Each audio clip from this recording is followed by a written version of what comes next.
এবারে যে বিশ্বকাপ দেখতে বসবেন, কিছু কিছু ক্ষেত্রে আপনার মনে হবে এর নিয়ম আবার কবে হলো। হ্যাঁ, এবারের বিশ্বকাপ ফুটবলে কিন্তু বেশ কিছু নতুন নিয়ম ইন্ট্রোডিউস করছে। काटू क्या अभी काटू? आप नहीं नहीं रुक जाइए।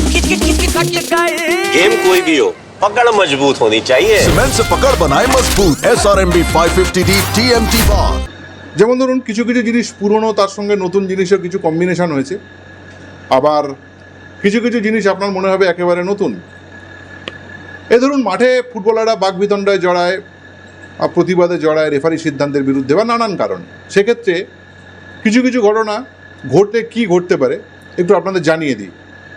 রেফারি সিদ্ধান্তের প্রতিবাদে মাঠ ছাড়লে সরাসরি লাল কার্ড, এখানে কোনো রকম বোঝানোর কোনো জায়গা নেই, সরাসরি লাল কার্ড।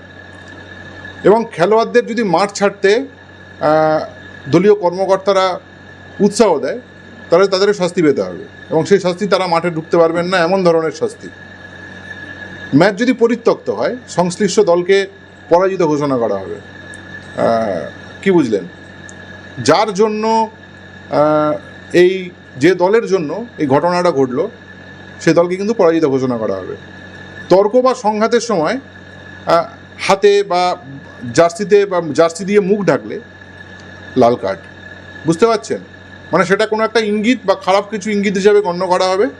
তো বন্ধুত্বপূর্ণ কথোপকথন ইত্যাদি ক্ষেত্রে যদি জার্সি দিয়ে মুখ টুক ঢাকে, তাহলে কিন্তু এই বিষয়টা হবে না। মানে ইন্টেনশনটা কি সেই জিনিসটা কিন্তু বুঝে তারপরে সিদ্ধান্ত নেওয়া হবে।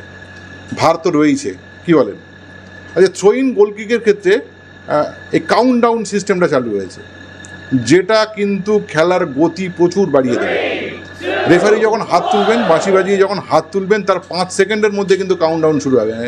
মানে হাত তোলার সঙ্গে সঙ্গে 5 পর্যন্ত যে কাউন্টডাউন, 5 সেকেন্ড পর্যন্ত, তার মধ্যেই কিন্তু থ্রো করতে হবে। বুঝতে পারছেন? এই যাচ্ছি করে টাইম কিল, এই বিষয়টা আর চলবে না। আর 5 সেকেন্ডের মধ্যে থ্রো ইন না হলে বল প্রতিপক্ষের কাছে চলে যাবে, অর্থাৎ প্রতিপক্ষ এই থ্রো ইনটা পেয়ে যাবে। সুতরাং দৌড়ে গিয়ে আপনাকেই থ্রো ইন করতে হবে। আপনি কোথা থেকে এলেন? আপনি তো টিভির উল্টো দিকে বসে খেলা দেখছেন, আপনি কোনো একটা দলকে সমর্থন করছেন, আপনার মনে মনে কাউন্ট করতে হবে, যা ভাই তাড়াতাড়ি যা, থ্রো ইনটা কর। ঠিক এরকমই ঘটনা ঘটবে এবারের ফুটবল বিশ্বকাপে। এবং ফুটবল বিশ্বকাপে যেটা ঘটছে, ফিফা সেই নিয়ম কিন্তু গোটা পৃথিবীর সমস্ত কনফেডারেশনগুলোতে চালিত হবে। অর্থাৎ আমাদের মাঠগুলোতে কিন্তু আমরা আগামী যে ফুটবল বর্ষ, সেখানেই কিন্তু এই নিয়ম দেখতে পাবো। অন্তত তাই তো হয়। 5 সেকেন্ডের মধ্যে গোলকিক না নিলে প্রতিপক্ষ টিম কর্নার পেয়ে যাবে। এটা কিন্তু একটা সাংঘাতিক ব্যাপার। মানে কর্নার আদায় করতে গেলে ফুটবলের কিছু ফুটবলীয় কারণ দরকার। এখানে কিন্তু ফুটবলীয় কারণ নেই, রেফারিও কারণ রয়েছে। গোলকিক 5 সেকেন্ডের মধ্যে না নিলে, এই যে গোলকিপাররা অনেক সময় টিম যখন 1 গোলে জেতে বা 2 গোলে জেতে, তখন দেখা যায় টাইম কিল করার এটা একটা পথ পদ্ধতি এই গোল কিককে দেরি করার জন্য গোলকিপাররা নিয়ে থাকেন। সেক্ষেত্রে কিন্তু এই 5 সেকেন্ড কাউন্ট হবে ওই রেফারি হাত তুলে বাঁশি বাজানোর পর থেকে।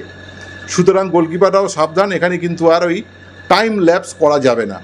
Plan B, plan C, footballer change হয়।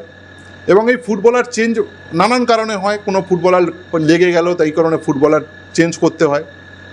এই বদলির নিয়মের ক্ষেত্রে 10 সেকেন্ডের মধ্যে কিন্তু মাঠ ছাড়তে হবে কোনো ফুটবলারকে। যে ফুটবলার খেলছিলেন তাকে উঠতে গেলে 10 সেকেন্ডের মধ্যে এখানে কাউন্টডাউন হবে, এবং 10 সেকেন্ডের মধ্যে মাঠ ছাড়তে হবে।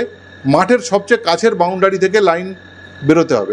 এই নিয়মটা অলরেডি আছে, এবং সেটা আরও একবার রিমাইন্ডার রয়েছে এখানে। 10 সেকেন্ডে না বেরোলে বদলি খেলোয়াড় 1 মিনিট পর, অর্থাৎ পরবর্তী স্টপেজে মাঠে ঢুকতে পারবেন। মানে সেই ক্ষেত্রে সেই সময়ের মধ্যে কিন্তু 10 জন বা 9 জন নিয়ে খেলতে হবে। মানে 10v11 খেলতে হবে, কিন্তু 1 মিনিট, একটা 90 মিনিটের মধ্যে 1 মিনিটের মধ্যে কিন্তু অনেক কিছু ঘটে যেতে পারে। অর্থাৎ পরবর্তী স্টপেজ 1 মিনিট, অত পরবর্তী স্টপেজ কোনো কারণে বল বাইরে গেল বা কর্নার হলো বা থ্রো ইন হলো, তখন তিনি মাঠে ঢুকতে পারবেন। বুঝতে পারছেন তো? এই 10 সেকেন্ডের মধ্যে কিন্তু ফুটবলার পরিবর্তন ঘটাতে হবে। ব্যতিক্রম চোট, নিরাপত্তাজনিত ইত্যাদি ইত্যাদি কোনো সমস্যা যদি থাকে, রেফারি স্পটের সিদ্ধান্ত সেক্ষেত্রে নিতে পারবে। মাঠের চিকিৎসার ক্ষেত্রে কিছু নিয়ম রয়েছে। চিকিৎসার জন্য মেডিকেল স্টাফ মাঠে এলে খেলোয়াড়কে রিস্টার্টের পর 1 মিনিট মাঠের বাইরে থাকতে হবে। কি বুঝলেন? মাঠে যদি মেডিকেল স্টাফ ঢোকেন, তাহলে রিস্টার্টের জন্য কিন্তু 1 মিনিট মাঠের বাইরে থাকতে হবে, তার মধ্যে ঢুকতে হবে। এক্ষেত্রেও কিন্তু সেই 10v11 10 ভার্সেস 11 খেলার কিন্তু 1 মিনিট কিন্তু খেলার স্কোপ রয়েছে, ম্যাচের ফলাফল কিন্তু পরিবর্তন হয়ে যায়। এই 1 মিনিট কিন্তু খুব ছোট বিষয় না, অর্থাৎ পরবর্তী রিস্টার্ট অথবা 1 মিনিট কিন্তু মাঠের বাইরে থাকতে হবে। ব্যতিক্রম গোলকিপার, এই নিয়মটা ছিলই।